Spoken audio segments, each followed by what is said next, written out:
worked in glass industry, worked in the real estate development industry, I worked in the steelworks in Melbourne, Laverton, and then spent the last part of my career working as a project manager, coal industry related for Downer. So that's my work history. None of it had anything to do with investing. My investing career started when I was 14. My mother took me into town to Corrie & Co., which was one of the big brokers in Brisbane. And I bought some shares on a recommendation out of the Bulletin magazine. And I've been in and out of shares off and on ever since. But it was only when I was at Smorgon Steel that Norm introduced me to you at about 1996. So I've been following your systems since then. And I have to admit that the investor system is good. It suits my lazy nature. I don't have to do too much. And I started Investor back in 2017, I think it was, shortly after the system started up.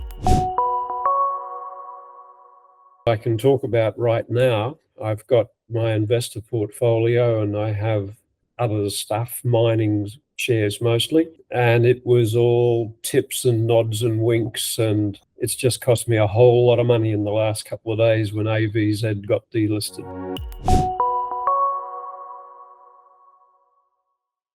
Going through the course, and I actually read most of the notes and things in Trading in the Zone, it confirmed a whole lot of what I'd already learnt over a good long period of time with you. So there was confirmation, reinforcement. Came away with the feeling that, yes, I was on the right track and I was adhering fairly closely to what the approaches to take. Following the process is dead easy. As Susan said, we look at the phone in the evenings very often. All right, I've got to do that tomorrow. In that respect, I think I'm sort of approaching 100% mechanical. It gets done according to the signals.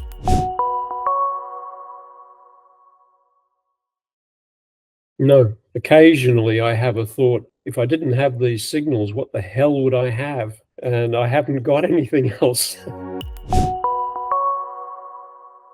Best friend of mine, he's a fundamentalist, reads up on stocks, buys them, hangs on forever. They're going to come good eventually, type of approach. And I have to admit that even though I've known him since kindergarten, I get a bit frustrated with him because it seems to me that it'd be so easy for him to pick up our system and possibly do better for himself, but he's set in his ways. I think you've just got to let your mind develop and accept the system, do what the system says, continue to do it. Even like we've had patches with the ASX where it's been pretty bloody ordinary over the last couple of years. I've not been making a hell of a lot of money out of it, but take heart, and I look at my US portfolio and it's doing considerably better. You've got to accept the system and then you've got to persevere with it, working on the basis of probabilities. It is going to work because you've done your back testing, or you've done the back testing. I accept that.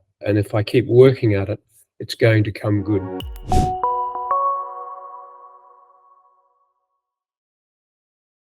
A friend whom I introduced to Sharewell, he's never actually picked up the investor system. He's bought a few and then he's seen the prices drop a little bit, so he's sold them and not following the rules at all, no discipline. And that characterizes his investing career. But just at the moment, he's caught up in the AVZ schmozzle much more seriously than I. So he's sitting on his hands and doing absolutely nothing because he doesn't know what to do. The person you want to help has got to have an open mind.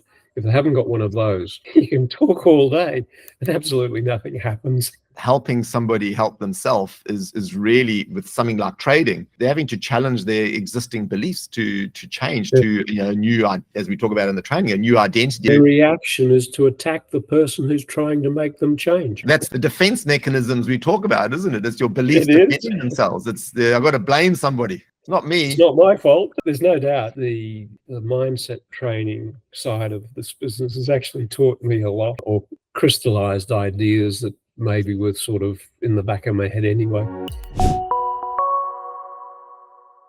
I'm not going to help you here, Gary. I'm pretty happy with what you're doing. The fortnightly sessions with you and the weekly ones with Dave on Monday mornings. This is good. It helps keep us focused. And then the training programs are there to be picked up And some mornings I get up and what am I going to do today? There'll be an hour or something I'm going to give to SWS training program. Other days, there's other things on the agenda and I don't even think about it. Are there gaps in the organisation? I'm not particularly aware.